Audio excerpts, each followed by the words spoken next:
কুড়িগ্রামের চিলমারির ভাসমান ডিপোতে ডিজেল না থাকায় ভোগান্তিতে পোহাতে হচ্ছে কৃষকসহ দ্বীপচরের কৃষক ও নৌ চালকরা। সরকারি মূল্যের চেয়ে বেশি দামে ডিজেল কেনায় বেড়ে যাচ্ছে উৎপাদন খরচ। তবে নিয়মিত তেল সরবরাহের জন্য প্রয়োজনীয় ব্যবস্থা নেওয়ার আশ্বাস দিয়েছে জেলা প্রশাসন। কুড়িগ্রাম প্রতিনিধি মিজানুর রহমানের রিপোর্ট, জানাচ্ছেন মাহিমা হোসেন। কুড়িগ্রামের চিলমারিতে জ্বালানি তেল সরবরাহ নিশ্চিত করতে 1989 সালে স্থাপিত হয় যমুনা ও মেঘনা অয়েল কোম্পানি লিমিটেড নামে দুটি ভাসমান তেল ডিপো। প্রায় 10 লাখ লিটার ধারণ ক্ষমতা সম্পন্ন বার্জ দুটি 4 বছর ধরে তেল শূন্য অবস্থায় পড়ে আছে। ফলে ডিপোতে কর্মরত প্রায় 3 শতাধিক স্থানীয় শ্রমিক পার করছেন বেকার সময়।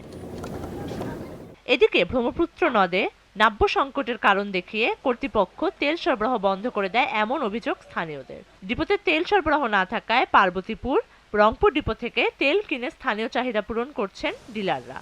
অতিরিক্ত পরিবহন ও শ্রমিক খরচে তেলের দাম প্রতি লিটারে প্রায় 2 টাকা বেশি পড়ছে।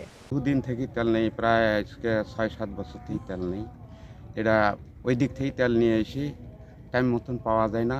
এলাকার মানুষ, কৃষক, শ্রমিক এরা তেল পায় না, বাহির থেকে তেল নিয়ে এসে তারা কৃষকেরা চাষ করে।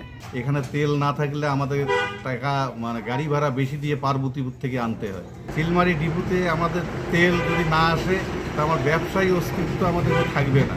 ভাসমান ডিপোতে তেল না থাকার বিষয়টি গুরুত্ব সহকারে তদারকি করার আশ্বাস দেন জেলা প্রশাসক। এই বিষয়টা যেহেতু কৃষির সাথে রিলেটেড, আমি জিনিসটা অবশ্যই খতিয়ে দেখব।